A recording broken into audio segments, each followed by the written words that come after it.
but you wanna have one. Yeah, you with the hottest under the sun, but be careful what you wish for. Make you eat your words. If I'm more than what you bargain for, fun to flirt, but promise to deliver. Much is required, cause look at what I'm giving you. You ain't really ready for real. You ain't even ready for real. You ain't really ready. Won't be faithful to someone ungrateful. I can't try to make you if you ain't you ain't ready. Well, it don't get no realer than the realest one. Baby, can you handle me? If you really want it, better come get you some. But be careful what you wish for. Make you eat your word. If I'm more than what you bargained for, one dessert, but you ain't finished dinner. Much is required, cause look at what I'm giving you. You ain't really ready for real.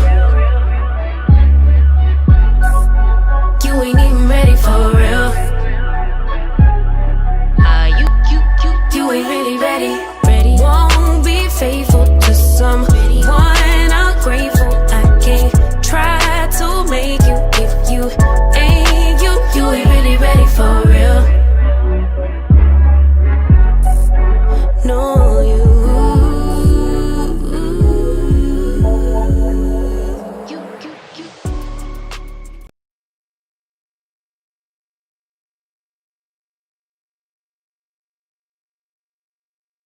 What is up, everybody? What is up? Y'all already know it is Dune time.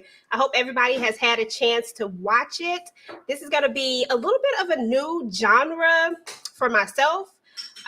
So I'm excited about this. And y'all already know there's no way that I can do this by myself. I'm going to go ahead and bring up the crew. Let me go ahead and see who all in the chat already, though, while I bring everybody up.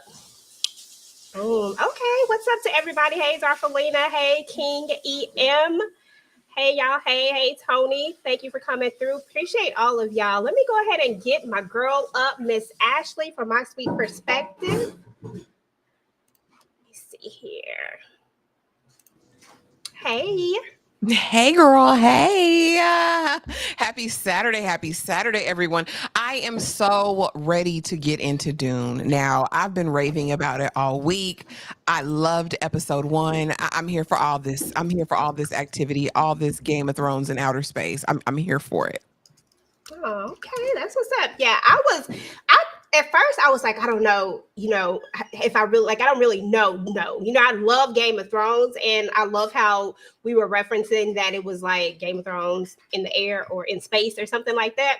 But I was like, I don't know if I can get into this. And then as I watched it again, and then I watched it, I said, oh yeah, I think I can get into this now, because I don't know if it was just so new for me. Like, I felt like maybe I needed to be in the Dune universe, but I really feel like you don't necessarily have to watch Dune in order to really get into it.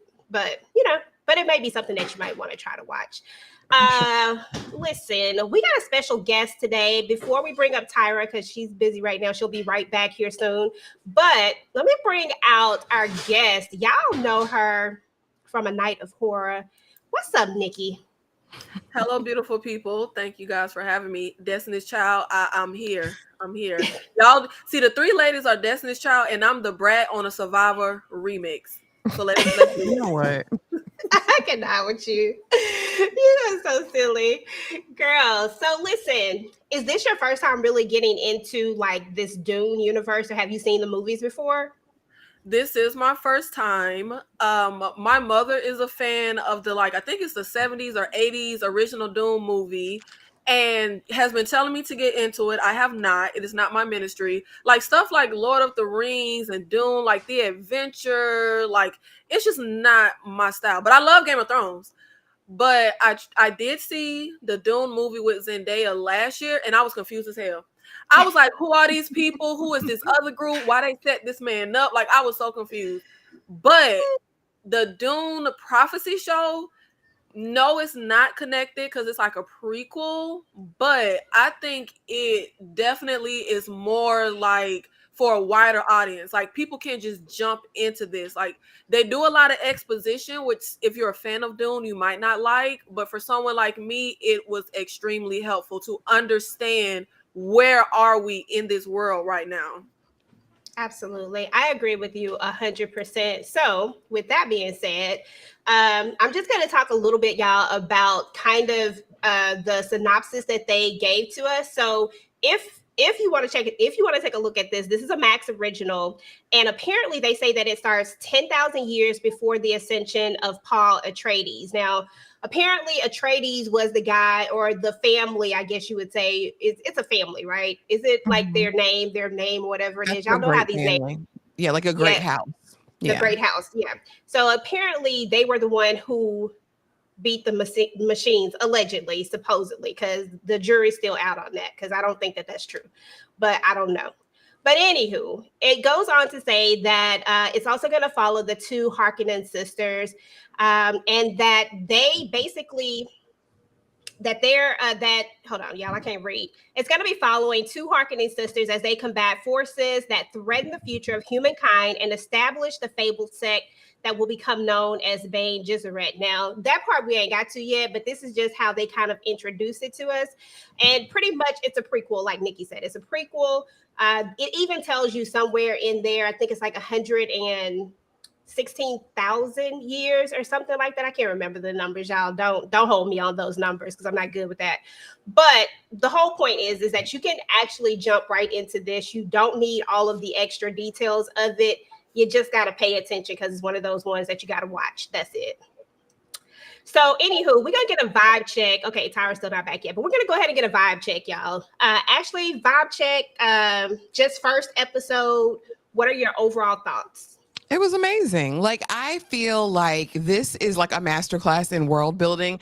I, unlike Nikki, am a super fan of epic fantasy. I love them. I'm gonna watch a Wheel of Time. I'm gonna watch a Lord of the Ring. I'm gonna watch it all, right? And I think this did an amazing job of setting the stage for what we're about to encounter, introducing us to characters that are significant down the line 10,000 years later. But I loved it. I like even the development of the characters. Like when we meet Valia as a young woman, it really shows us who she is going to be as a leader down the road. And so then when we fast forward there, you're like, okay, this makes sense.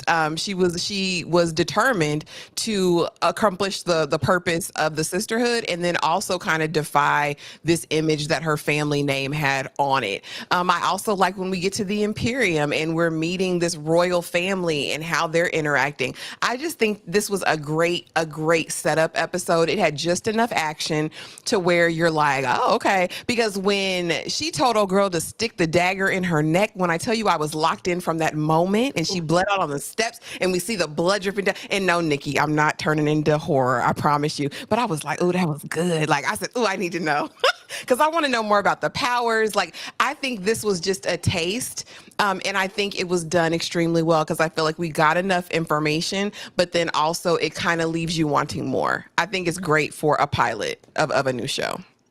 I agree. I wholeheartedly 100% agree. Before I get your vibe check, Nikki, let me go ahead and shout out these super chats. Shout out to DeMarcus Vaughn. Super sticker. He said, a ghost of our hippo character floats in front of what? Oh shit. Again. I did it again. I did that stuff again, y'all. I swear to God, I'm gonna do better. Okay. Don't worry about it, Nikki. Don't worry about it, girl. I do this every single time. I read the doggone super sticker. Because that's the description of the super sticker. Yes, it's so crazy. DeMarcus Vaughn, shout out to you for the $2 super sticker. Don't worry, y'all. I ain't gonna read again. I ain't gonna do it twice in one day. I don't think so anyway. Nikki, go ahead and give us your vibe check, girl. DeMarcus done threw me off, but I appreciate you, DeMarcus. Yeah, I feel like I was excited for this just because of like the lore and how hard the fans go for Dune. But I was kind of had some trepidations because I'm not Lord of the Rings fan. I tried to see Lord of the Rings like 3 times. I kept falling asleep. Like, it's just not, this is not my ministry. However, I was obsessed from the beginning, but I kind of felt the opposite of Ashley when it comes to Valia. Now, I'm just a Southern black girl, so I'm going to mess up these names. But I did not like the younger version. When she gave that speech, I said, baby, that is not how you give a speech. That was so tired. When Dorothea jumped in with her speech, I said, baby, now that's how you give a speech. That's how you gotta put some bass in your voice. But the adult Vaya, who becomes like Mother, I love her so much. And I agree with Ashley as far as how you build a world. That was like my biggest gripe with Zendaya's Dune, is we're placed in the midst of this world, but you don't even really know what's happening, who people are, the hierarchy, like all the interactions, the power dynamic. It was extremely confusing for me. So I can see fans of this show maybe feeling like the exposition and the over explaining it kind of feels like you might be holding the audience hand if you're familiar with this stuff already. But like, I didn't know anything about like a sisterhood and we have the truth tellers and the imp. So I love that everything was fully like laid out. My favorite part was my baby Ragnar Lothbrok. I am riding for him so bad, but it was what hurt me the most, baby, when the little boy flesh started burning. I said, oh, we finna really go there with this show. When they kill kids, it's finna be no holds bar. Anybody can get it. I said, okay, they burnt that little baby flesh. They had him burning in hellfire. I am here. I say, okay, I know they really going to go there. And I think that was the fun thing about Game of Thrones. It felt like anybody could die. Nobody had plot armor. You never knew where they could go. And I miss having that feeling with the TV show, because typically you have that character or group of characters that there's no real tension, there's no real stakes, because they're not going to really die. But I feel like it's real stakes here. That's how I felt with the first episode.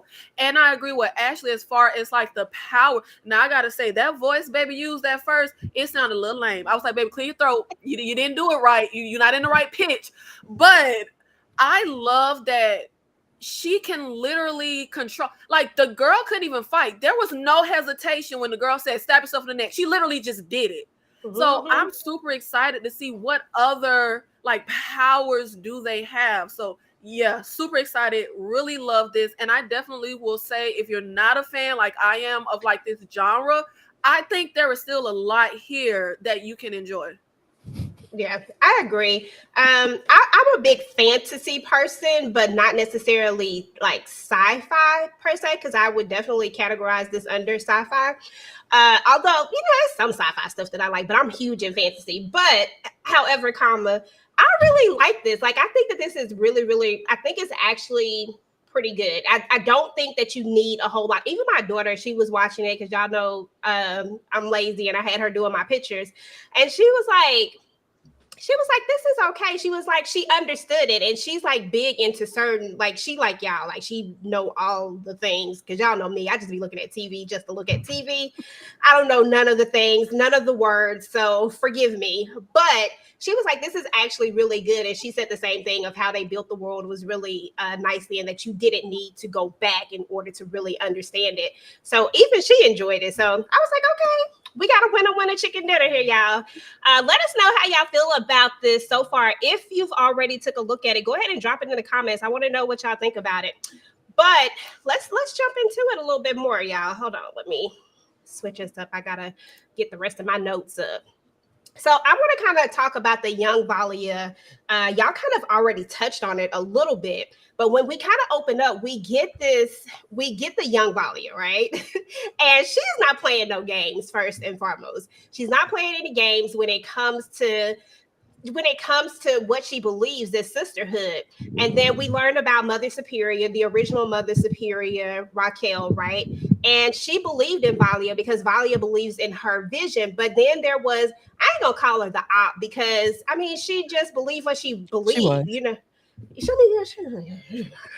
kind of the op. But Dorothea, she believes the opposite. They called it a zealot, I believe, like a little faction. And I believe Raquel said that there was no room for factions inside of a sisterhood because everybody needed to be on the same doggone page. But yet, here we are. These people that believe that what she was doing was heresy. Actually, I want you to kind of explain or talk about, or even just tell me what you thought about what Raquel was actually doing with the breeding and trying to put these matches together. Oh, absolutely. So we meet, of course, Raquella, and we find out that, of course, she is the mother, the ruler kind of the sisterhood. And if you're not familiar with like this type of group, I likened it to Game of Thrones, like a Meister with superpowers. Or if you watched Wheel of Time, these were like the Aes Sedai, right? So they have different powers. They're assigned to a different great house, and they help the leaders make decisions because they throw up gang signs. They do all the things, right? They give you the tea. They have wisdom. They can tell who's telling the truth and who's lying. And so Raquella is the mother. And basically, she has this eugenics project where she is going to basically breed a line of royalty that she can get to be the imperial, ruler, but the sisterhood can rule them basically. Like they will be down with the sisterhood. They will move at their bidding because of the prophecy or the vision that Raquella gets before she dies. And basically in this prophecy or vision, it's like, the burning truth. You're going to see this. We see the machines, we see blood, we see gore, we see all of these things that she's saying. Like basically it's going to be the end of the world again unless the sisterhood intervenes. And so on her deathbed, Dorothea, which is her granddaughter, is there, and she's like, I need Valia, because Dorothea is a zealot and she doesn't believe in intermingling or playing with the genetic makeup or having their hand in that, right? She feels like that is sacrilege. So Valia is the one that's going to put in this work. And listen, you need people of the same mind. What's scary to me, though, is that while Valia thinks that she's doing the right thing, when we get a new sister coming with a new prophecy, she disregards it completely. She like, you don't know what you're talking about. I saw the burning truth. I know what it is. And baby, you haven't yet. And so I think that this is going to be fun to navigate, to see if Valia is going to be willing to compromise on this vision that she's had for 30 years based on Raquella, right? Because she ran with it. Raquella said this. She said, I'm going to do it. I'm going to take out anybody in the path. Again, I'm here for it. I'm here for the tension in that. And I'm here that Valia is being confronted immediately with the fact that, baby, you're not always right. Like you may not have all the answers with, like Nikki said, Ragnar Lothbrok, aka Desmond, coming in and rocking the boat. Okay, exactly. But it was a lot. Let me just finish typing that because y'all know I can't do two things at the same time. Okay, so Nikki, what are your thoughts over just the whole idea of this breeding project that they have going on? Like, do you think that they're playing? She says that they're playing God. Do you think that that's what this is, or do you think this is a strategic move? I think it's kind of obviously playing God, but I wouldn't necessarily be a person who says that playing God is wrong, especially with the purpose and the end game that they have. But what I will say is I love how this was presented because I didn't see Dorothea. How you say it? Is it Dorothea? Dorothea. Dorothea. I don't know, girl. Shout out to my country ass.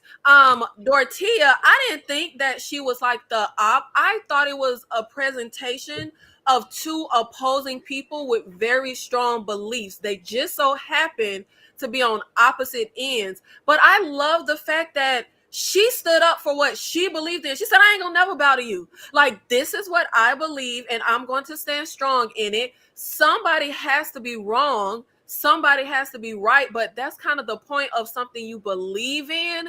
And I love the fact that she believed in it to the end. Like, she went all the way with it. She was willing to die for what she believed in. She was not about to switch up. She wasn't even going to like be fraudulent. Like, I mean, a truth teller, so I guess maybe you can't front or be fraudulent. But I love the fact that she went out on her merit. She went out the way that she wanted to. That lady wasn't cold in the ground, and she went straight for them. What is them little embryos? And honestly, I was a little confused on their project. I was like, okay, because we're at a point where we time jump, and of course, like, she's now the mother superior. Superior. Y'all, all of these titles and names is gonna really mess me up. She's now mother superior, so of course now she's in the position to make sure that our vision goes forward of breeding, making sure we don't just guide the people in power, but we control them. So when we're setting up this wedding, of course, I know half of it is the fact that we want a princess, we want someone on the throne, but the 9-year-old kind of confused me, because I was like, wait, are we making embryos and like putting it in women? Like, did we take the bloodline and steal their DNA? I was honestly very confused on what exactly we're doing with that project. So I don't know if I'm just not smart enough, but it went over my head. I could not figure out what exactly I don't know if they took the bloodline and cloned their DNA. I don't know if they made their own embryos. So I'm a little confused on that one. Girl, I understand. Trust me. I watched it a couple of times and then I was like, oh, that's what they're doing. I think what it all boils down to is that they are picking the perfect matches, basically. Like, they know they have everybody's genetics or something like that, and they are putting together these perfect matches that they should be able to control eventually. You know what I'm saying? Like they put together these two people and say, okay, based on this, we should be able to control this person. Is that how it is, Ashley? That's what I got from it. So there's a lot left to kind of be, I think, exposed about this, because again, we meet Nezzy all these years later, and then later we'll hear Kasha talking about I found Nezzy. You know what I mean? And I'm basically the one who raised her. So I think there's going to be something different. I'm not sure if the mother and father that we see actually birthed her. See, right? That's why I was confused. Yeah. Okay.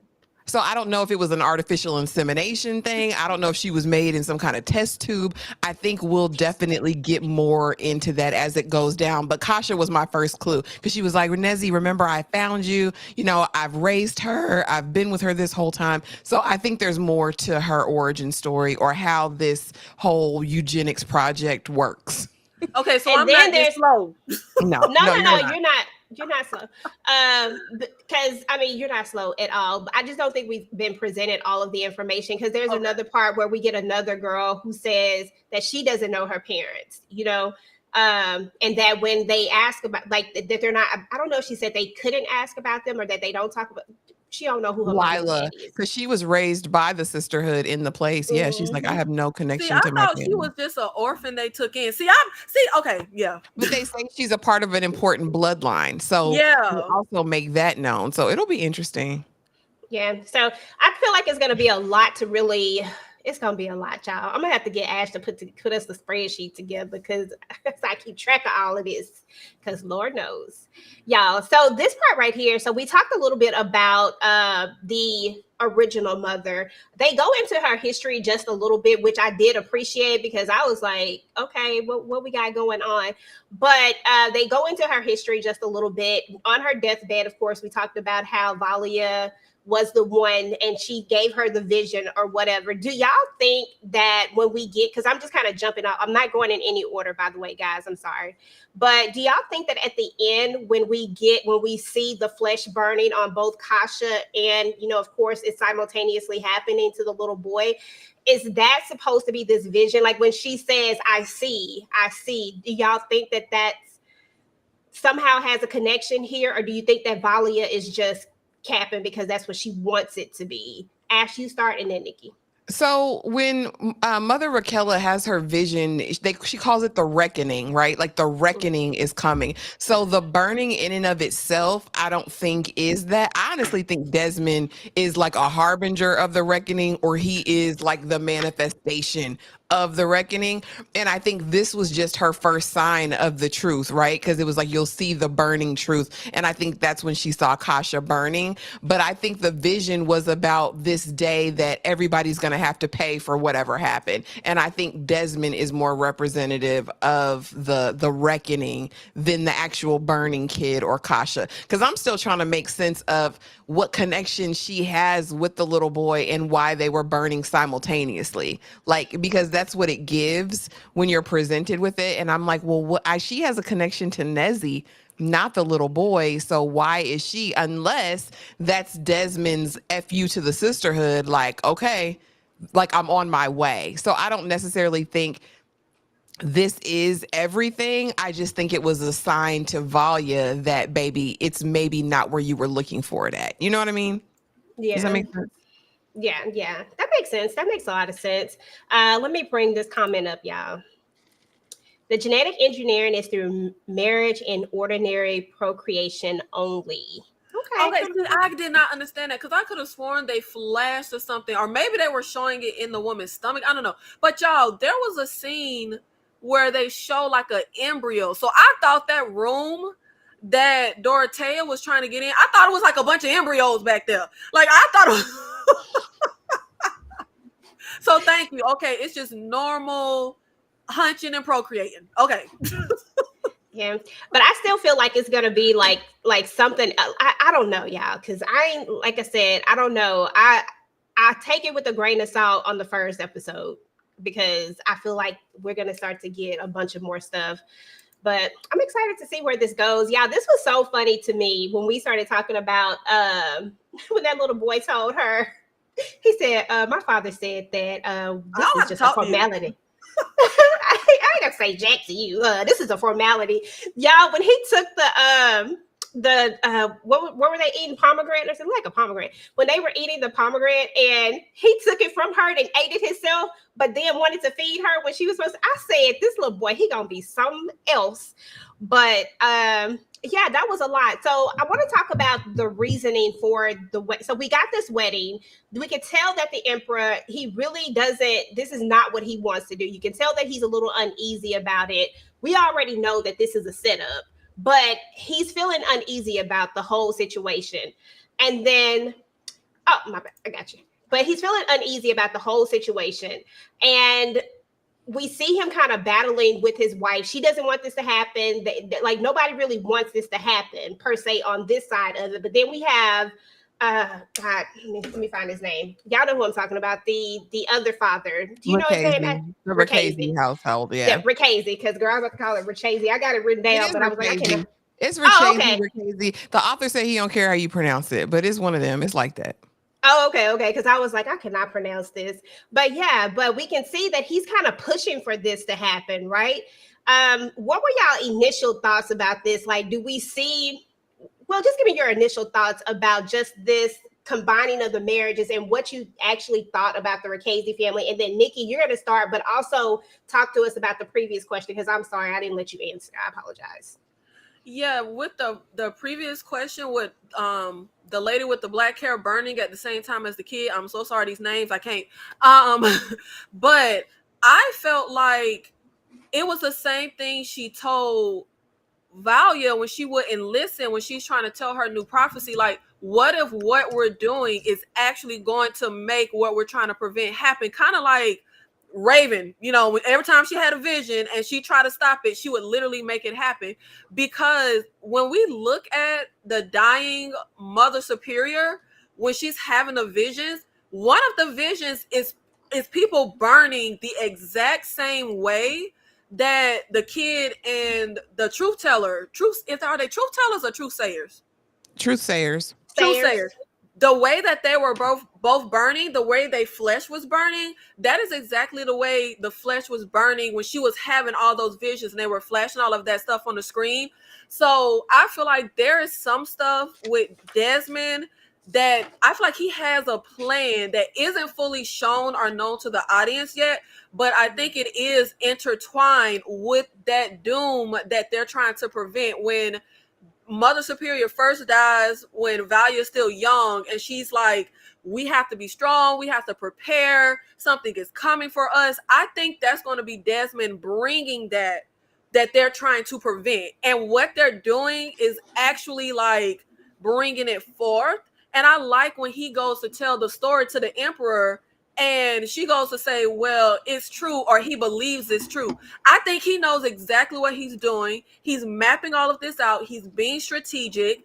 And that's the thing with the lie, right? It's only a lie if you think it's a lie. But if you think it's the truth, then it's the truth. Like, your body will read as if you're telling the truth. So I love when they had her say, like, not just it's the truth, but, oh, well, he believes it's the truth. I think they are absolutely bringing a Dune. And I'm excited to see why their name changes. Ashley probably can say the name. I can't remember it, but in the Dune movie, 10,000 years later, these people are not called the Sisterhood. So I'm really interested to see how we got there, what changes. And as far as the wedding, I definitely feel like Raquel, them, there's something that they are plotting and is under the surface as well. I don't know if it is as like diabolical as Desmond, but they want this wedding real bad. And I agree when the Emperor said he's trying to make a fool out of me. Like, why you asking for a wing up in my house? That part. There is something underlining and under there, but that's what's exciting about this first episode, right? Like, we get a lot, but we also are clueless to a lot. But it's like exciting to know, like, wait, what's this person's motives? Where are they going?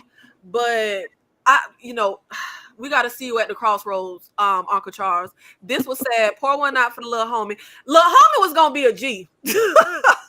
I really liked him, but I didn't like the way his daddy like pushed him into. This baby is 9. He want to go play with some Ninja Turtles or whatever Ninja Turtles they had in this time. I don't know, but this wedding was really, really interesting, and I am interested in the fallout of my son dying in your palace, castle. I don't know what they're called. Are they still called palaces and castles? I don't know. But I think there's going to be a really dire fallout. And this also means we won't get that fleet that was promised because now there's no wedding. So I think there's going to be a ton of fallout. And I think there's something. Desmond knows something. He stopped this wedding for a reason. Because I feel like Desmond is already like, I don't know who he works for, because I don't think it is him like by himself. Like, I don't think he's this lone wolf out here, but I feel like there's some other sinister power that's above him that's kind of pushing this plot along. But I think that they know what the Sisterhood is trying to do, and they're trying to stop the Sisterhood from basically taking over or taking power, because at the end of the day, that's what they're trying to do by putting her there. I thought that the plan of them actually getting the princess into the Sisterhood and then having her there for 10 years so that they can groom her basically into what they need her to be and mold her into what they need her to be. I thought that was, honestly, it was a pretty genius plan. I was like, that's a good plan in theory. Really? I thought it was. I thought it was stupid. You did? I thought it was good because it'll feel kind of natural. Like, it won't feel like this sinister plot, like, oh, we did. It really is just, okay, we get her over here. We teach her our ways, but like, you're literally just kind of inputting all the things that you need her to do. The only bad part about it is if she go rogue. That would be the worst part. And see, that's why I didn't think it was smart. If she was 9, like the little boy, then I would say it's genius. Then she's younger, she's more impressionable. At her big old age, what is going to happen? What is going to be her response when it is revealed that we're actually puppeteers? We're not just guiding your dad, who is the emperor. We're puppeteering all of this. See, I feel like it's dangerous to kind of let certain secrets out. Now, if she was younger, like I said, yes. But at her age, I personally didn't think it was smart, because I feel like that's one of those things you do not want getting out. Do you know how these people would react if they know they turning to this truth? And they puppeteering us? No. Yeah, I didn't think it was smart. Now, maybe the way they was going to go about it was kind of, you know how you kind of break people down and you ease them in little by little, but I still just don't see that working once you're that age. I can see that. I accept. I received that one. Ash, what are your thoughts? Yeah.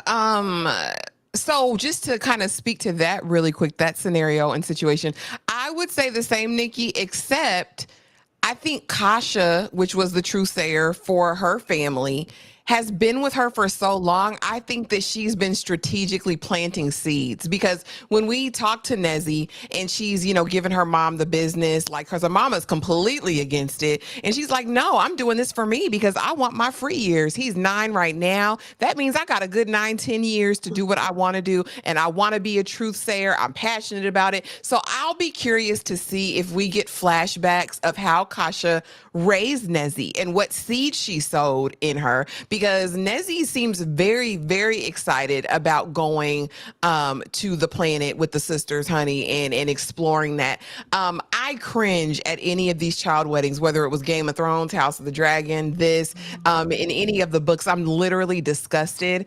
And to see this little boy up there grossed me out even more. I'll never get over it. I'll never get past it. It makes my stomach turn.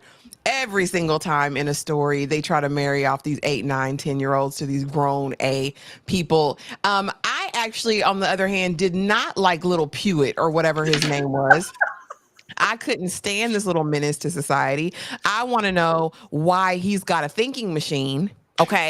I want to know who gave it to him and where they come from. They're supposed to be forbidden. Listen.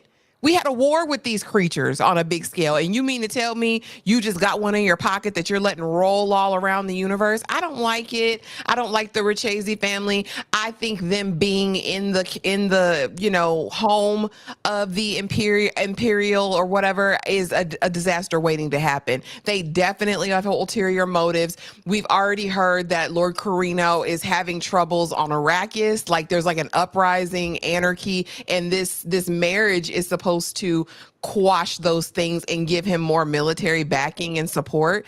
So yeah, this is going to be disastrous, I feel like, because Richese now not going to get no deal. Do they have a newborn? They're going to now marry to Nezzy. What happens after this? I mean, what are you going to listen? They want to see. I'm like, is he going to kill off his wife? Is old Richese going to marry Nezzy? What is next? Because we literally needed this alliance. But I honestly get from this union, again, was supposed to be strategic. I'm surprised the Sisterhood was behind this, because I didn't like this union from the beginning.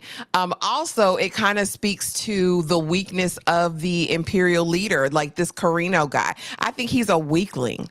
Everything he did, he was looking for Kasha. He looking to his wife. He looking to everybody. I'm like, sir, if you don't stand on your own 2 feet and make a damn decision, if you ain't want this marriage to take place, do that. But you telling Ragnar Lothbrok, oh Lord, if there were gods, they would end this, so I wouldn't be in this vice right now. Ragnar said, say less. Desmond said, say less.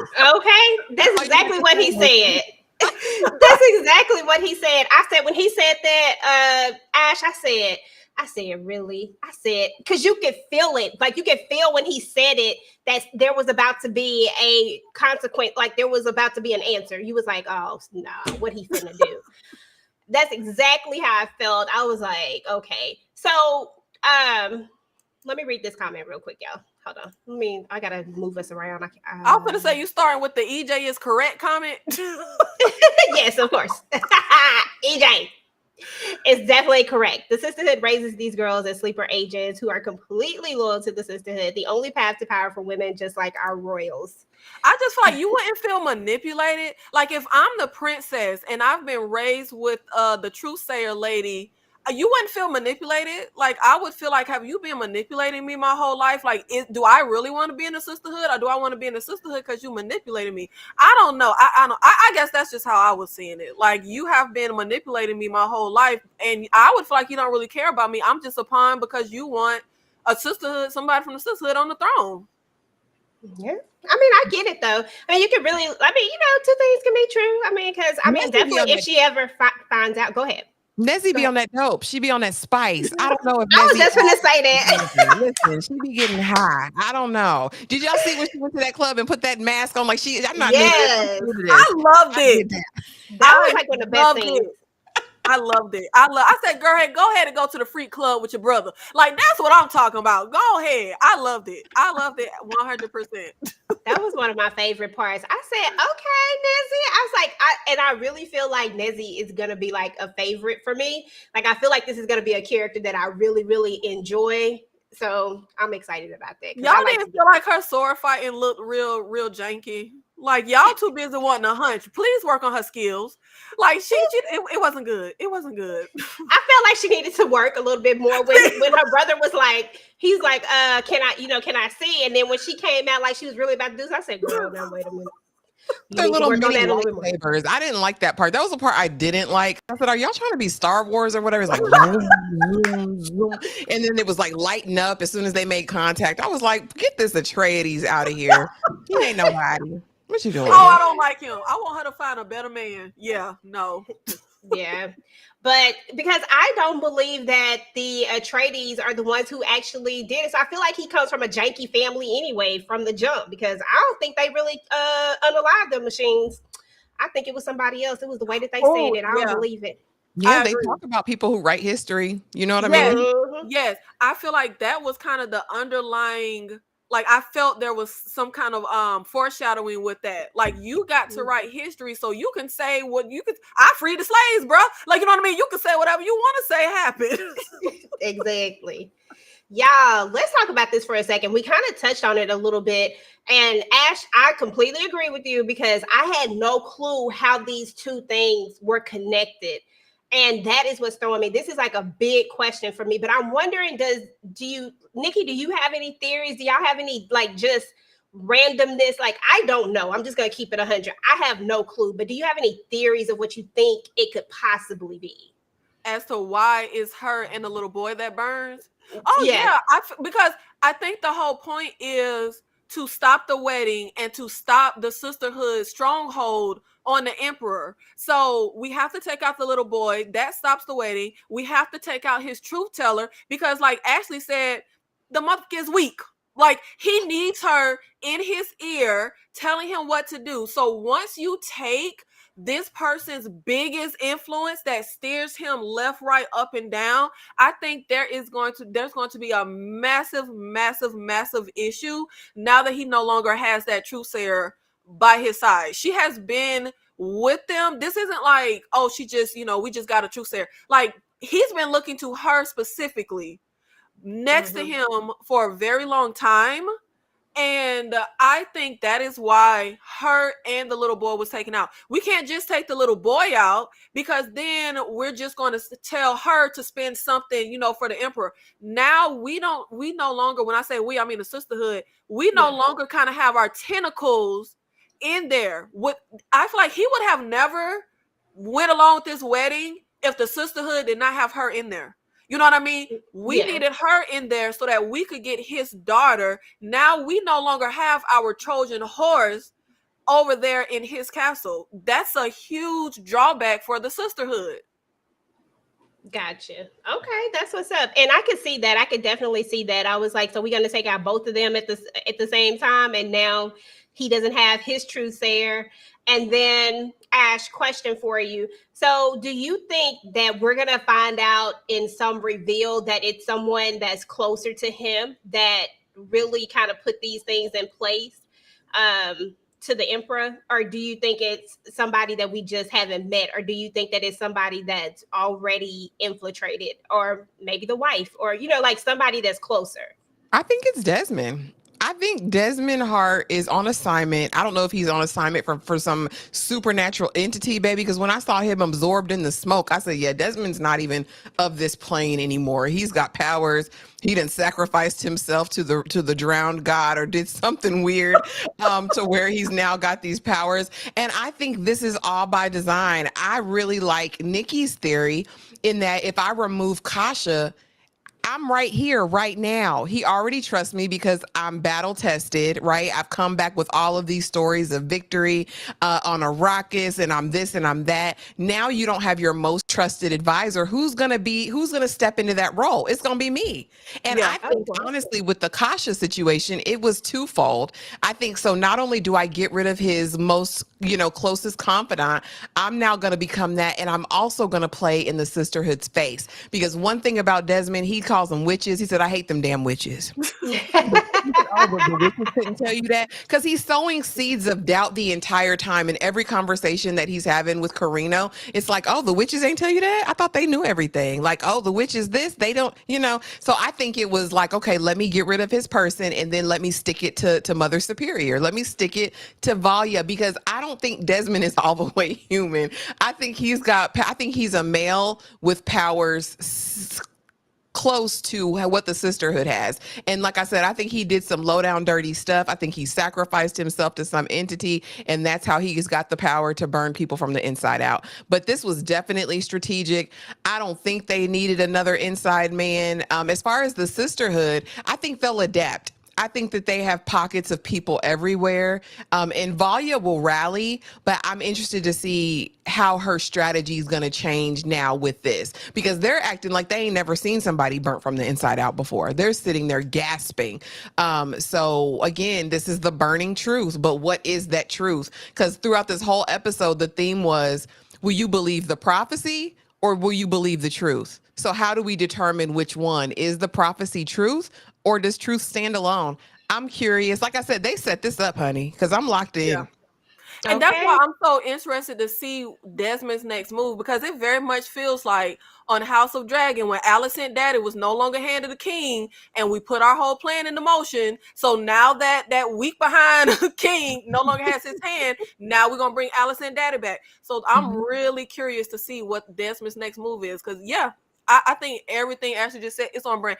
And your advisor is gone, sir. We've already been a little chummy. Come listen to me. And I know what's going on in Arrakis. I can direct you there. Oh, yeah. And speaking of, y'all, what was that scene when you just said you think that Desmond, I like calling him Ragnar Lothbrok, but when you said that Desmond sold his soul to something, y'all, what was that scene where the Emperor was looking down at this like little built thing and you saw a man and like this sand thing? What was that? It was him being absorbed by the Dune. That was him. That's why I said he didn't sacrifice himself to the drown god. Listen, he works for them. He works for somebody. Because that should have killed him. It really should have. And when he said that, I was like, dude, you really should have been gone. What's up, C? I tried watching this show last night and I couldn't get into it. I'm the minority. I know. I watched for my boo, Travis Filmer, aka Desmond. I think there's a lot of people watching for him. I ain't even gonna lie. I think it's a ton of people that tuned in just because of that. But I do think that especially for me, it took me twice before I got in it. You know what I mean? Like before I was like, oh yeah. Yeah, wow. The first time but you know me, I be looking at TV at nighttime, and that's a horrible time to look at TV in the bed at night. Be turning on a new show when she finna go to sleep. Exactly. Horrible. I know, but I think that was the main problem. But then later I came back to it and I was like, oh, okay, look, we're about to get into it. So yeah. Hold on, I missed some stuff. Sorry, y'all. I talked about this already. That was when she was seeing the burning. That was when she was seeing the burning. When I had went back to get a few extra pictures, and that was one of the extra ones I got. I was trying to get it from far, but I didn't redo it. Back in the beginning, right, when we kind of talked about Dortea and we talked about Valia and how she made this decision, right? Like she was like, look, we not finna do this. Like, and she took out Dortea and she said something along the lines of the Harkonnen name when they think of her name, basically is forever stained. Do you feel that to be true, or do you feel I feel like she did what she had to do. Like, I'm just not mad at Valia for taking out Dortea. You know what I mean? Like, I feel like she did what she needed to do to advance the sisterhood. And then she actually did it. She grew the sisterhood. She did all the things that. What you say her name is? Ashley Raquella? Because I've been calling her Raquel like a man. She gonna be Raquel. rock sooner or later. Yeah, Raquella. Raquel. She did all the things that she asked her to do, pretty much, basically. So I feel like I don't think her name is going to go down on the wrong side of history per se. I don't know. I think I need more information. Nikki? Yeah, well, for one, I think you're saying that because from the vantage point of the show, we're meant to root for them. But I feel like we don't yet know whose beliefs are correct. Was Dorothea correct, or is Valia correct? And also, when you get to the Dune movie, her family is like the most powerful, richest people, even over the Emperor. And I was like, wait a minute, I know this last name. That's Valio's shamed family that was cast off into the desert like Abraham. Yeah, so I think the outcome of how any moment in history looks, it typically depends on looking back in history. So I don't think it's something that can be judged now. I think it'll be something where if everything goes to plan and she was right, it'll look back without shame. But if she's wrong, they're gonna look back with shame. Like, girl, you shouldn't have killed that lady. She knew what she was talking about. Yeah. Okay. That's what's up. And I do think that there is a certain point where, because I feel like Dorothea and the Zealots or Zealots or whatever, they start with a Z. The Zealots. I do feel like they were a lot more religious when it, like, you know what I'm saying? Like, they were trying to be a lot more pure, and they didn't want to mess with anything that was by design. But sometimes you got to take control. I just feel like I'm going to be on Valia's side. I just feel like that's where I'm going to end, where I'm going to land on this. But we do need more information. We need more information. Ashley? I don't know. She's trying so hard, even in this episode, to distance herself from this name. You know what I mean? Because, they were cowards and they abandoned the thinking machines war and they were exiled to this thing. So me and my sister, we got free and we became a part of the sisterhood. And this is our new family and our new name. And even when we're seeing her making decisions about who's going to get a truth sayer, and they said, this is the Harkonnens' fourth request. And she says, and tell them no. Again. I'm like, why is she putting all of this into keeping the distance between her and her family name when it's really, in the narration we hear, it's just based on who wrote it? We really don't know what happened with the Harkonnens, but she hates being associated with this family so bad. I think she's willing to go to great lengths, not only to do what she needs to do with this prophecy, but also to separate herself. I'm different. I'm the Harkonnen that is this. And I don't know if I believe in her. I don't know if I believe in her or the sisterhood yet. I think that's what they would like us to do. Like I think you and Nikki said. But I'm going to hold out. I'm going to hold out and I'm going to watch and I'm going to wait and see which side of history I want to be on, because something's not quite sitting right with me as far as her motives and intentions. I hope we get a lot of flashbacks. I hope I get to see what growing up in her family was like. And I hope we get to meet other Harkonnens just besides her and her sister. I noticed with Valia's character, she's very hard, right? And we kind of see the opposite in her sister Tula, especially when they're choosing kind of the acolytes that they think are going to be something, right? Tula likes Lila. She's like, oh, she's a true empath. She's this, she's that. Valia likes this man-looking woman who is out of control. Like when you get up and say a story like that, your parents told you to the flesh peddlers and, oh, y'all bought that? Ugh. And that's who Valia likes. It speaks volumes to me. And so I'm really curious to see who this family really is, because none of us are monoliths. And I hate this idea that all the Harkonnens are going to be bad or all of, any line is going to be bad. But child, I'm going to wait and see, because Valia is crucial. But that's the thing with the Harkonnens. The whole family wasn't it just her great grandpappy? Like the whole family wasn't cowards. That one my great granddaddy married my grandma when she was about 13. He was 28. Don't put that on me. Like he was just the granddaddy. Okay, the granddaddy ran from the machines as he should, rightfully so. I want to live. But just because the granddaddy did one thing, the whole bloodline was shamed and banished out into the desert. But I think the whole Harkonnen bloodline is evil. But that's just because I tried to watch the Dune show with Zendaya, and them people control spice and set up that little pretty boy and his family. The Harkonnens are evil, and it's gonna come out in the wash that Valia is a Harkonnen. Oh, dang. You know what? But I am a sucker for a villain sometimes. So you never know about me. But we gotta see though. I'm holding out. We're gonna see exactly where we go with this. But we did meet one other Harkonnen. We didn't get a lot of screen time with him. We didn't get to figure out who he really was. I can't think of what his name is. I just remember he was talking to the Emperor. He was talking to him about some nonsense. I'm like, the Emperor don't have time for this, bro. Like, what are we doing right now? When they were at the wedding, I can't remember what he was talking about, but that was a Harkonnen too. And I don't know if that's going to be the Harkonnen, the one the Emperor blew off. Yeah, that one. Oh, okay. But I just don't know what his, what his thing is just yet. So we gonna see though. Yeah, Nez, the Princess Nez. Hold on, let me see if I want to talk about her yet, because I think I got another thing of her. Yeah, we're gonna back out of girl style. My man. Leave him on the screen. Right. Sure, I'm gonna leave him right there for you. But I want to move on to talk about some very specific characters that we got introduced to. Hold on, let me see if I can pull up the first one. Here we go, right here. I got to take him off for just a second. We'll bring him back, though, I promise.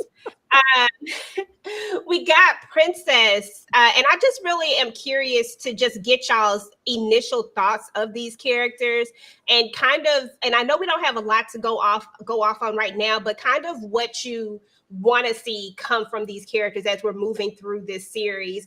We're going to start with the Princess. Ash, you start out, then Nikki, and then we'll go to her brother. Okay, yeah, I don't like Nezzy, and I know Nikki loves Nezzy down. I don't like her. I think, and I don't know why. There's no necessarily good reason why. I just don't feel like she would be the strong woman leader that I would want to see on the throne to lead the Imperium. I feel like she's a dope fiend. I feel like she's on them drugs. I feel like she dipping and tipping in that spice. I think that she is very. When you think about a leader that you want to rule, right? You think of someone who's selfless, who's willing to put their motivations on the back burner to think of the people. Nezzy is thinking about that coot nanny. She's thinking about that dope, and she is thinking about living her best life and having powers. I think that's her full motivation, and I do not think that is what a good leader makes. So for me, Nezzy, she's in the bottom. She's in the bottom of my characters at this point. Don't like her. Okay, Nikki. Look, she's not a drug fiend. Just because you ski a little bit don't mean you got a problem. But I like Nezzy because I'm going to be here for any woman hoeing around. She got her little piece on the side, cheating on her little 9-year-old child bride. And the way she was talking to her mama, it was very much giving, I'm going to have my side dude for the duration of my mom. I know what I'm doing. I just love the fact that baby went to that little freak off club like that. That's why I like her. But on the side of outside of me, just want all women to hoe around. I do not like her as a leader. She is no Sarah Connor. I do not see her leading the resistance. Yeah, no, absolutely not. As a leader, them sword, I could have sword fight better than her, and I ain't never picked up a sword in my life. That looked weak as hell. She looked like, and I don't know if they just didn't cast the right actress. I don't know if they didn't do enough, training before they shot the scene. But baby, that the sword skills was weak. They were weak. It looked like little kids in Chuck E. Cheese playing with a sword. It was real bad. They too busy giving each other the googly eyes. They're not doing real training. Yeah. As far as her going off to the freak off club, I am team Yanez all day. But as far as her actually being the one that the Sisterhood is putting all of this into, and she's going to be the one on the throne, no, baby. Stay in the freak off club. Stay off the throne. Okay. Constantine Carino. Now, this is the illegitimate son of the Emperor.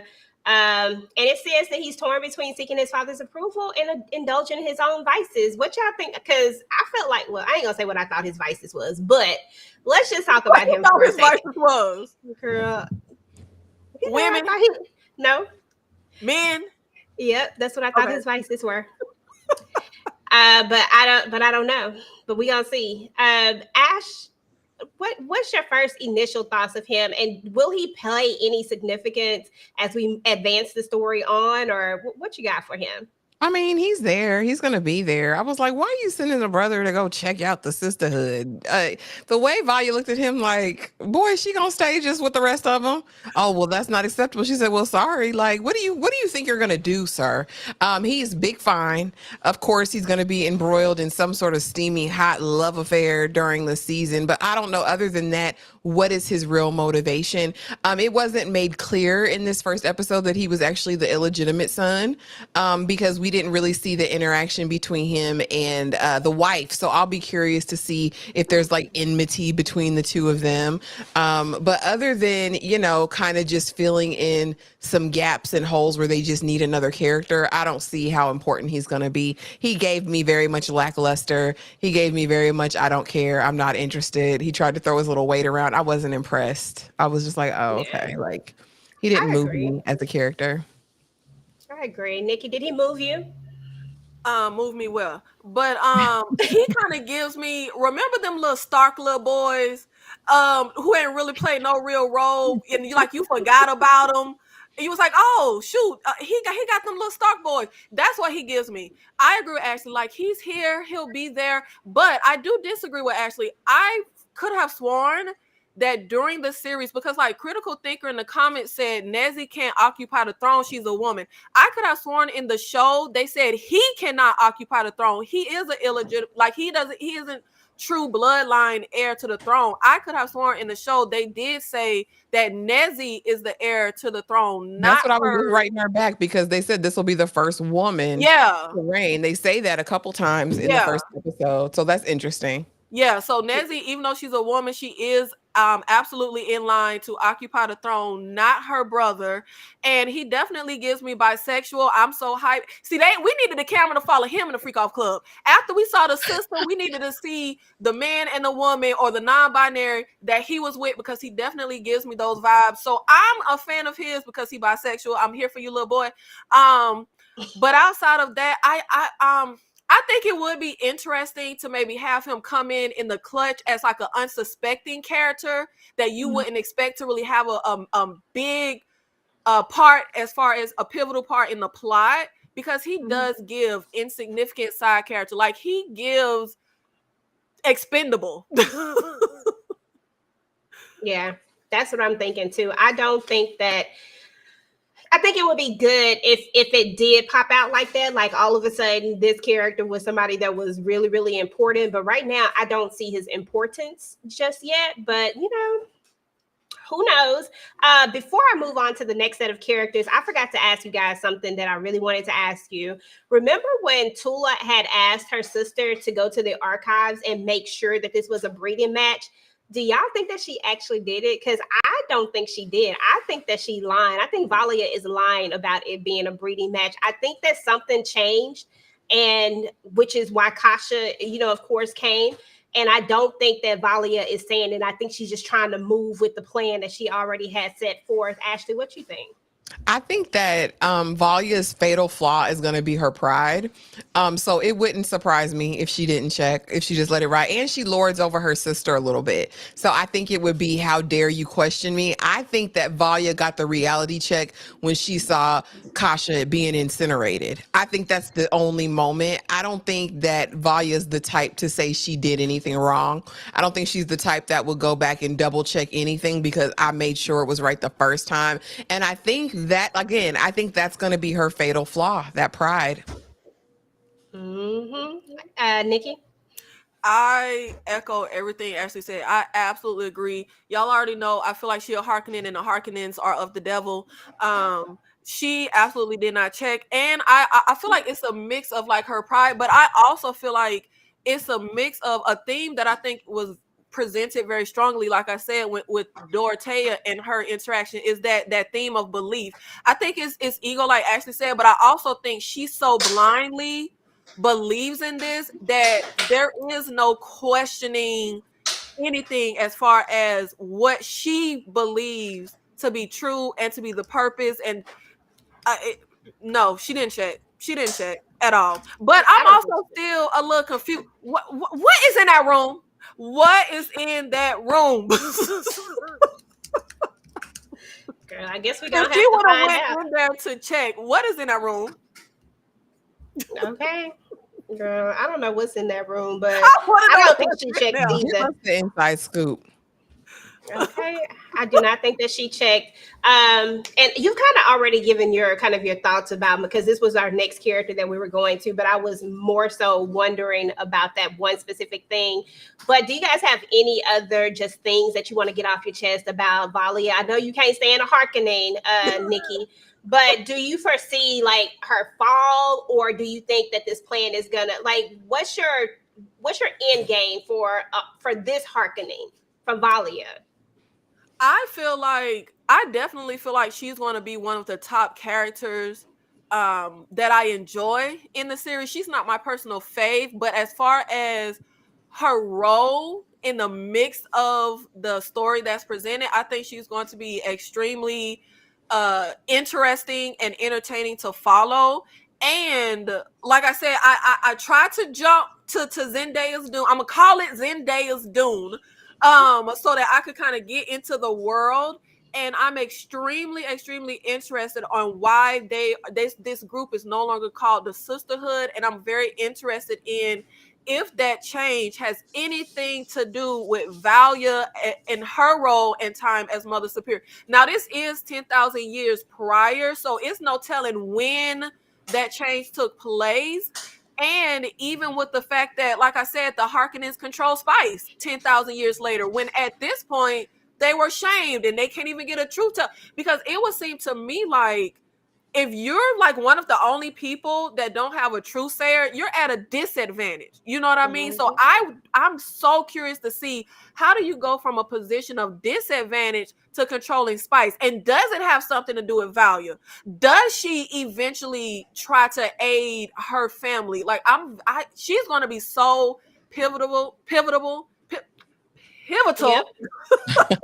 Obviously, she's That. a huge character, but I think she's going to be pivotal in the sense that I think her tentacles are going to be in so much and in so many pots, and she's going to directly affect so many snowball events. The Sisterhood, all these little orphan baby, test tube baby, all this stuff they playing with, the princess, Desmond, the Harkonnen family, what are they? The Jackadees, the Hades, the Macanese. Who was them 9-year-old little boy family? The Rakizis. The Patizis, she got her tentacles in everything, whether directly or indirectly, whether a ripple effect of somebody she got her tentacles in. I'm extremely excited to see what exactly her moves are going to be, because I feel like she'll sacrifice her sister, because the only thing she cares about, she has this strong belief, she has this vision, and anything standing in her way, she gonna tell you to put that blade in your neck. I don't care who it is. Girl, okay. Listen, I'm here. I'm here for it, though. I'm here for every last single part of it. Ashley, any final thoughts on Mother Harkonnen, Mother Valia, Mother Superior, number 2? What I'm looking forward to, and y'all, I'm so pissed we only get 6 episodes in this season. Like, I'm so aggy about this because give me more, right? But I think what I'm looking forward to most, honestly, is this showdown that she's gonna have with Desmond.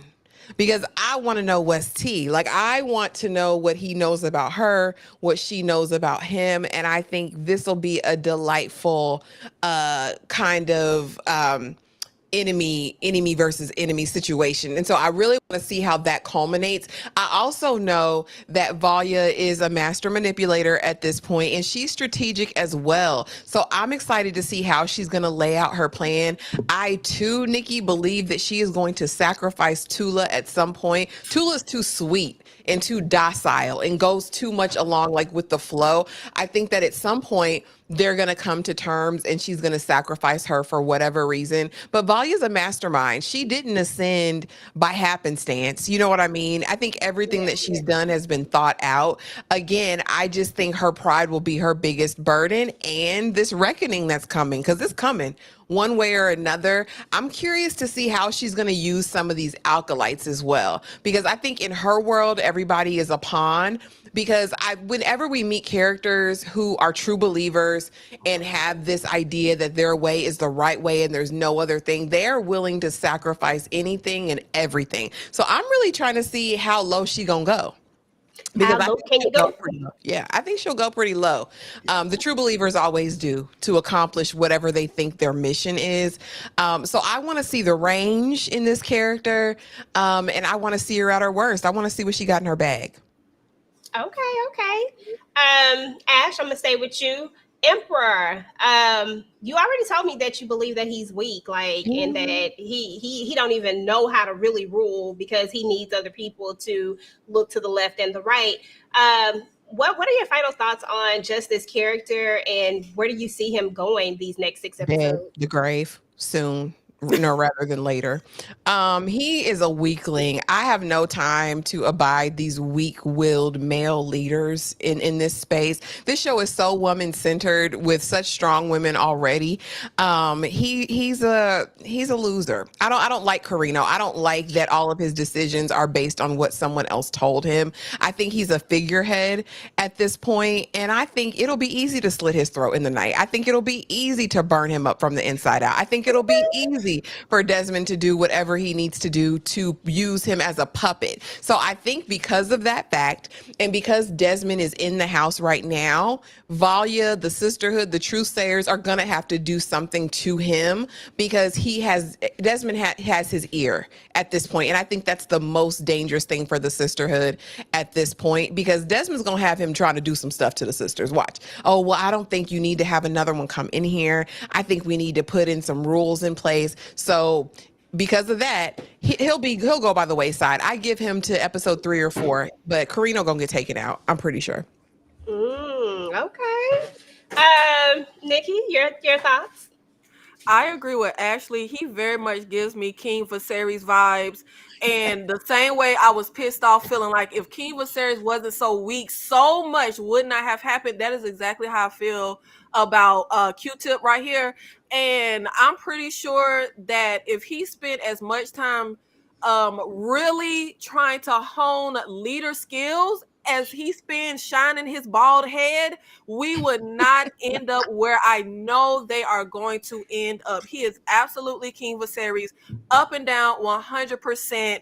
And I am just so excited to see what Desmond is going to do with this man, because now that's why I disagree with Ashley. I don't think he's going to die no time soon, because you can't kill your puppet yet. Like, we need to use him for a while to really map out, even though we don't really know Desmond for a plan. I do think we're going to need Q-Tip in order to really pop this stuff off. We're going to need him in our whole plan, because we still have an eligible princess.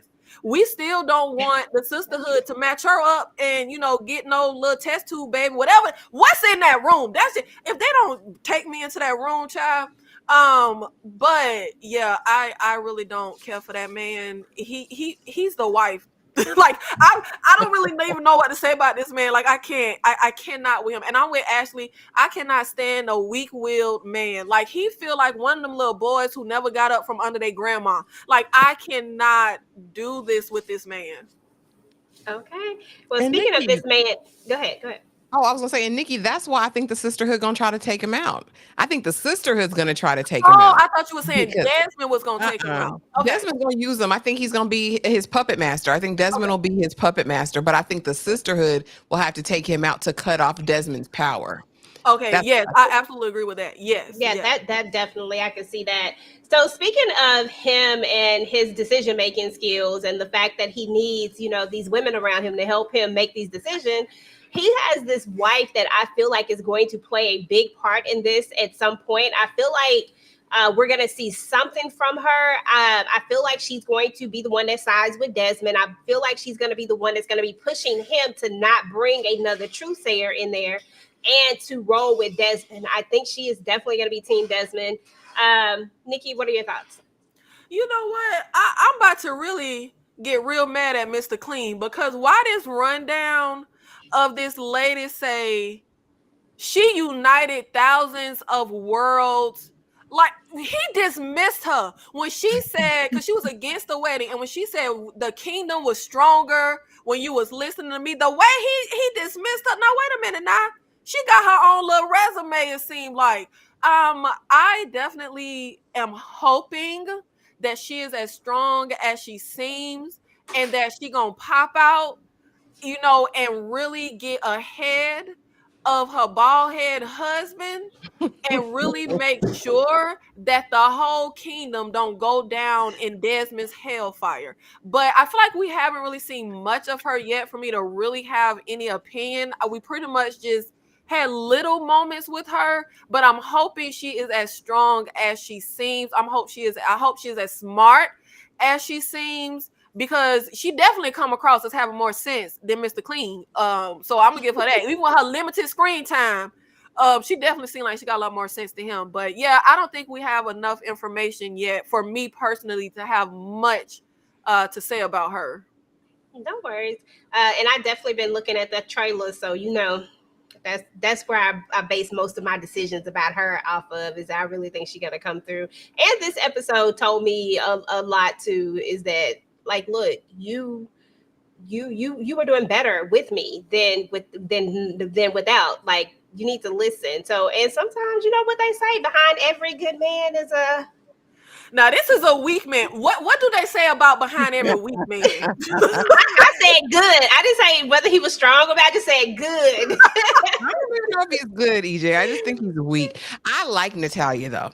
I think Natalia about that work. I just can't tell right now if she is going to be for good or evil. I have a feeling she's going to bust it wide open for Desmond, though. I think so, too. I think they're going to be banging on the bathroom floor. And I don't know. Because I mean, he's already weak, so let's just make him a cuckold as well. You know what I mean? Why not?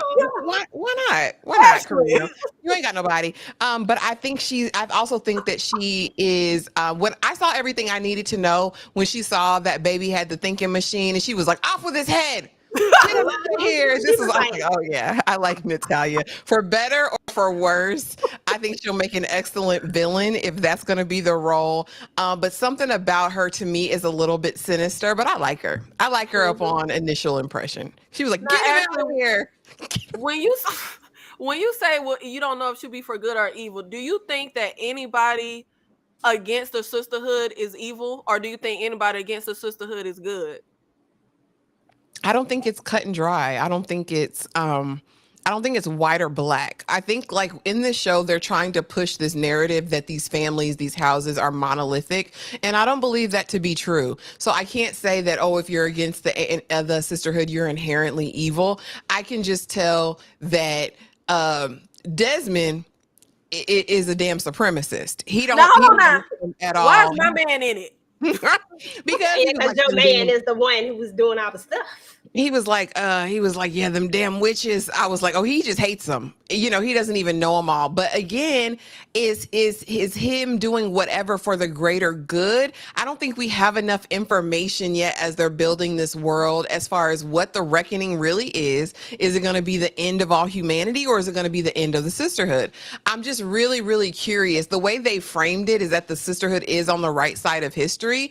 I still don't know yet. I think some of them will be, but I don't think that all of them are. I think that Valia's concern is the growth of the Sisterhood, the strength of them, and them holding power is what it feels like to me, more than it is about the good of mankind. So no, I don't think they're inherently evil or good. I think it's about who's in power and who's wielding that power in this moment. But I think as we go on, we'll find out more. I just don't know enough to say yet. Okay.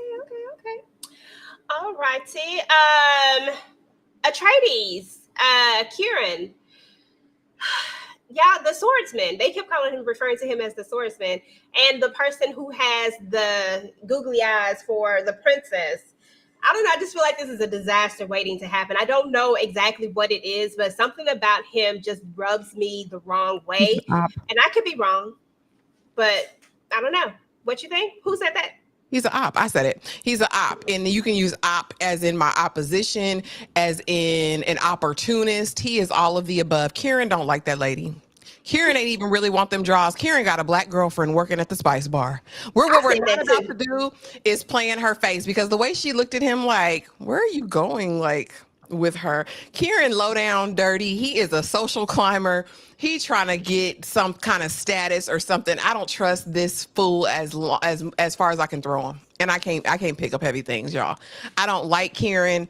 I don't want to see him much anymore. And he ain't even that fine. I said, if you're going to do it and if you're going to be big and bad, I need you to be fine. I need you to be Ragnar Lothbrok in the first season of Vikings fine. Oh, yeah. That's what Because I that's need. You fine. trying to sling some dangling and cheat on your black girlfriend with the braids at the bar. Like that's what I need in a Kieran Atreides. But no, I feel like he's a op. I feel like he's a social climber. I feel like his intentions are not right with Nezzy, and she thinks it's just some D for right now. But he's gonna want more. Watch, she gonna fall in love with him.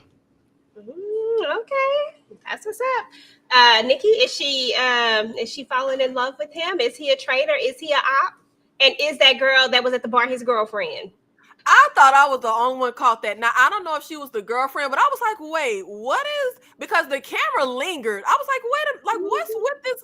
I didn't know if I got girlfriend. I didn't know if I got, he was plotting with her. I was like, baby, is there a camera in the room? I didn't know what it was, but I was like, why does it look like they look like two little Batman villains giving each other eyes when Bruce Wayne walked into the room? I don't know. It was very odd. I didn't know if it was girlfriend, but I definitely agree with everything. See, I like to be Ashley Opp, so I'm mad that she is taking everything out of my brain, because I absolutely agree. I don't know what it is about him. I don't know if it's because he ain't fine, because I'm gonna have blinders on if you fine. But yeah, I do not trust him at all in the slightest. I feel like this show is really mirroring like Game of Thrones and House of Dragon for me. And at least that little, oh Lord, let me not curse. That guard that Rhaenyra was freaking off with, who we know what kind of turn he took. At least he was fine. I understood why Rhaenyra had to take that guard down. I don't understand, baby. Is it slim pickings where you at? Because he's not giving. He's not giving at all. And I feel like, y'all, am I missing something because I'm bad with these names? Was the Atreides? That's not the people who was writing history. Yes, it is. That's Okay. their family. Okay. But wouldn't you have a better position, or is this like a prestigious position? Why am I just teaching somebody how to sword fight if I'm a Atreides? I don't know. Like, is that prestigious? I was like, why he look like a little flunky? He's a sword master. Again, I'm like, has their house fallen? Is the house so big that people just aren't in? I mean, I don't know. That's why I was confused. Like, I would think, that's why I was thrown up, because y'all, these names is messing me up. And I was like, wait a minute, I could have sworn the Atreides was them niggas writing history. Like, why is you over here slanging for your meal? Like, you slanging it for your supper. I'm just so confused on why. Like, baby, but your name. Okay, so that is the name. But yeah, I'm ready to see when it all comes out in a wash. I don't know what him and that black girl plotting. I don't know if she was giving girlfriend, but I know they were giving plot.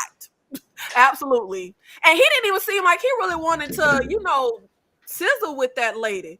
Like, he kind of paused, and he didn't really seem into it to me. He seemed like he had to kind of, let me remember my end goal, because I don't really want to sizzle with this girl. Like, it was really given that he didn't want to be there.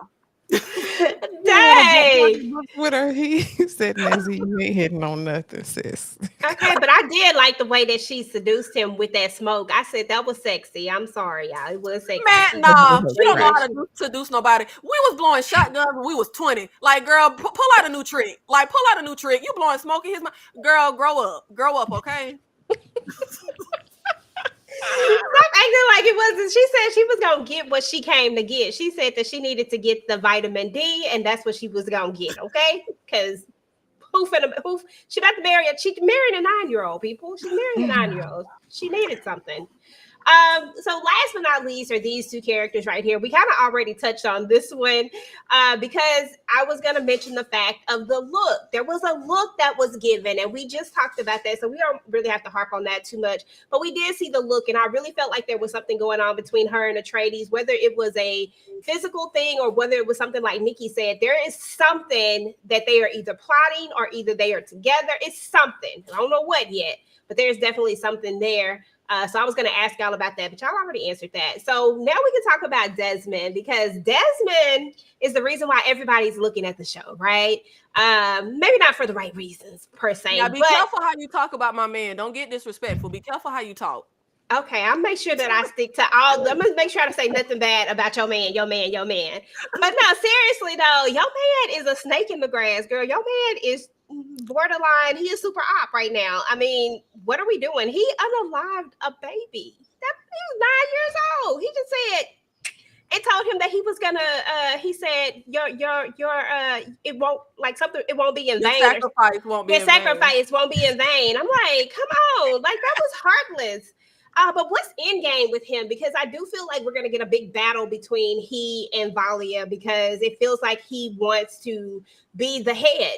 I don't know if he's trying to take over the Sisterhood and maybe change it into something else. Like, I don't know what it is, because I feel like once a brother get in there, it's no longer the Sisterhood. But y'all let me know what y'all think. Ash, you start, and then Nikki, you. I'm gonna be quick because Nikki gonna have a lot to say about her man. Okay.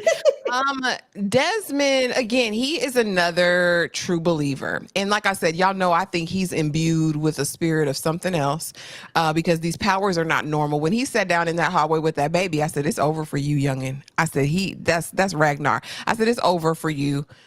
You're done. And he looked a little bit sad about it. So I give him that. I give my G that. He was like, had to do it. But again, let's blame Carino, because Carino wished and willed this to happen. If Carino hadn't been like, oh, if the gods exist, they would do this, and this. And he just did the bidding. I like his character. I think he's formidable. And I can't wait till we see him go toe to toe with Valia, because I think they are matched. I think they're matched in powers, supernatural, insight, all that stuff. And I think they're matched in strategy and what they kind of see. So I'm curious about what this cat and mouse game is going to be. Love his character. I don't care that he's a villain at this point, because he's a villain. You unalive a 9-year-old, you're a villain, sir.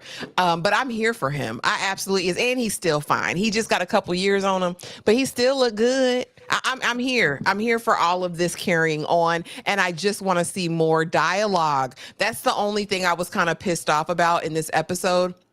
I felt like I didn't get to see him talk much.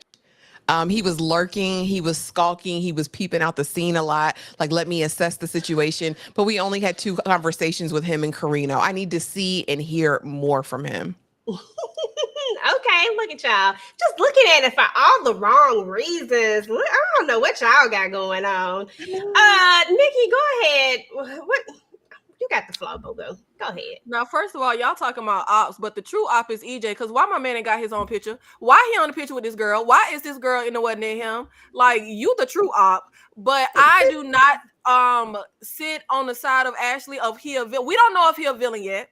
Okay, we don't know if he a villain, because like I said earlier, I feel like the vantage point, the way the show is framed, we're meant to be on the side of the Sisterhood, but I ain't on their side yet. I don't know if what they doing is right or wrong. I don't know if I'm a true believer, but what I do know is that Ragnar Lothbrok would never steer me wrong, and I'm be on whatever side he on.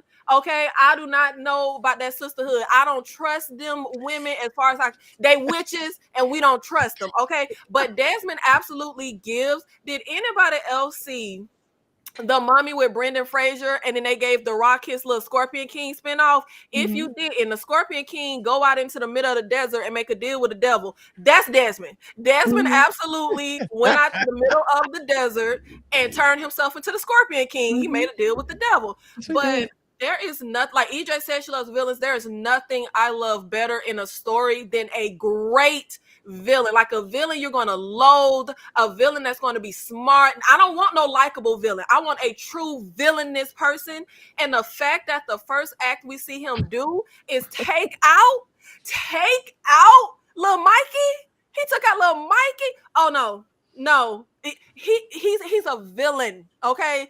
Don't make any mistakes about it. But I also don't think just because you kill a child, you're a villain. We can't go that far, okay? He told that little boy, sacrifices have to be made, okay? Sacrifices have to be made. Baby, Jesus was killing kids. What did they do in Prince of Egypt? They took out them firstborn, okay? Was Jesus a villain? If you're not going to call that Jesus was the Pharaoh, Nikki. Jesus ain't had nothing to do with that. What we not finna do Get it right. is blame Jesus, all right? No, ma'am. That was the Pharaoh. Look, I'm far from religious, but I could have sworn the Prince of Egypt, it was Jesus. They put that lamb blood on the dough, and Jesus came through and took out the firstborn kids. No, baby. Jesus, what? That was the Old born. Testament, girl. Jesus wasn't even here yet. Listen, Lord Jesus. But when Jesus come about, Jesus went in the Old Testament. No, ma'am. Look, I don't know when Jesus came, but I know when Desmond came, okay? Me and Desmond is here, and we are not going to say he's a villain just yet. He's a because villain. He trying to fight for what he need to fight for. And I'm on his side. I do not know. Yeah, absolutely, Darfelina is revisionist history because Jesus, like, how did I get here? Like, Nikki, please leave me out of this. I was like, okay. Is she serious? Okay, go ahead. Like, is she serious about it? Okay, look, I'm just a heathen. Okay, I don't know what Jesus did. I'm sorry, but he gonna do what I said he did, and he killed them firstborn. Girl, but no, I agree with Ashley. I think that the series to me seems like it's gonna build to the big showdown between Desmond and Valia, and I cannot wait to see it. I cannot wait to see them playing chess with each other and going toe to toe. We know he's strategic. We know she's strategic. I think it's going to be really, really exciting. And like I said, I'm not on the side of Sisterhood just yet. I'm gonna have to be a pick me on this one, and I'm gonna have to be with my man. You're so silly. Listen, y'all, before we do our I'm gonna do one last final thing, but before we do that, we actually are going to be pull up Ashley comments so she could clear her religion name. Listen. Ashley said was the Pharaoh. Jesus was not there. He was not there in the natural. He had not been born yet. He was not. Come on, y'all. Oh my goodness! I just want to put it clear for the record. Okay, exactly.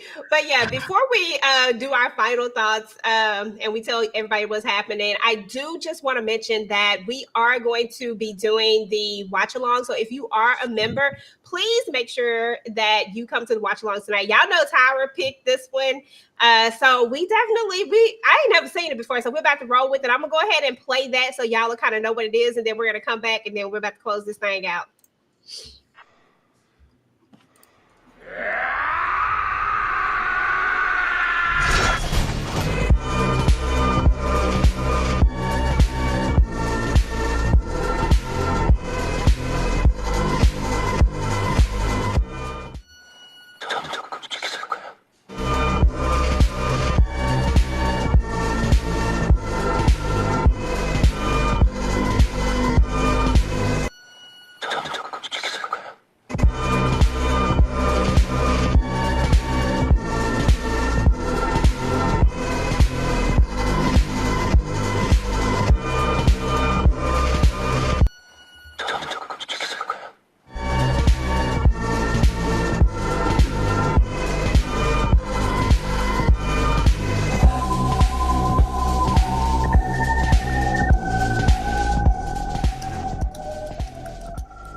Okay, y'all. So listen, that is what's up with Dune episode 1, y'all. I was kind of nervous about this. I didn't know if I was going to be able to get everything together. It was a little outside of my realm, but I'm excited. I feel like we had a great conversation. I hope everybody enjoyed. Nikki, since you are the guest tonight, what you got going on your channel, boo? What do I have going on my channel? It's always something, and I don't ever know what it is. Let me see. Let me go to my channel and see what's coming up on my channel. Because unlike Destiny's Child, baby, I don't have a schedule. I'm not going to be here at 6 a.m. on the dot every Tuesday, okay? But I'm just like Jesus. I might not come when you want me, but I'm on CP time, okay? Wasn't that Jesus who made up CP time? I know it was. Ashley will correct me if it wasn't. But no, for real. Right now, on my channel, A Night of Horror, that is Night with the K, and I am Nikki, and I am following From. We have the season finale, and I will be hosting a watch along tomorrow of the season finale of From. That will be 2 p.m. Central. Destiny's Child will be there, so make sure you show up. And I will have my season finale video up on the channel. I cannot tell you when it'll be up, but baby, it'll be up. And I have my retro rewatch watch along coming up. We are doing a watch along of the horror series Penny Dreadful, and we are having a live discussion. We are also doing a watch along of Breaking Bad and doing a live discussion. Now, some of this will be members only, some of it will be public, so make sure you check out channel memberships. And I am also doing a live tier list ranking of, it started off being every horror villain and monster, but baby, that's impossible. But it's going to be a lot. So make sure you show up for that. And I just post every single Saturday week. It may be scattered and not on the schedule, but it's going to be there. So just make sure you're on the channel and you're looking out for the content. Ton of content that I post all the time, okay? But it's just going to be posted when I feel like doing it, not on the schedule. But take it away, Kelly and Michelle.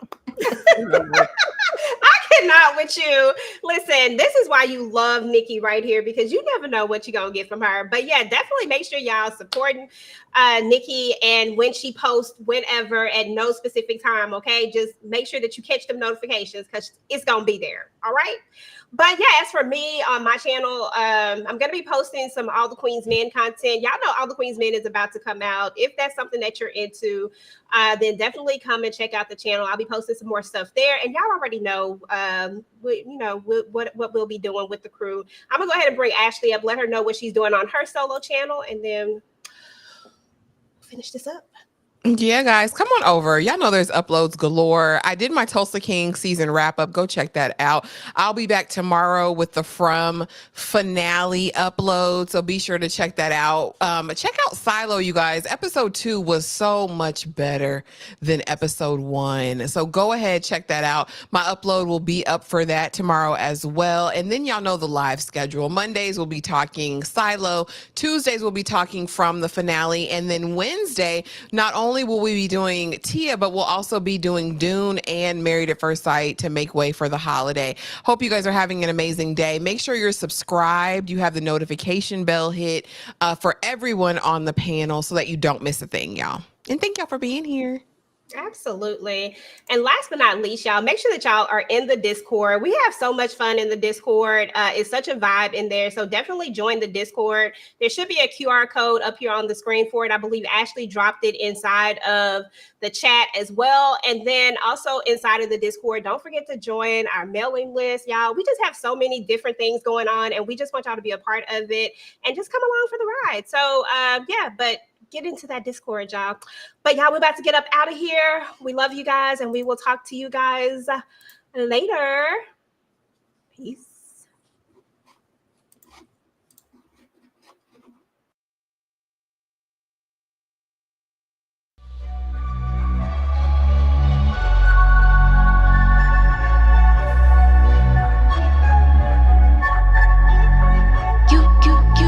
You said you want a bad one. Well, baby, I'm as bad as they come.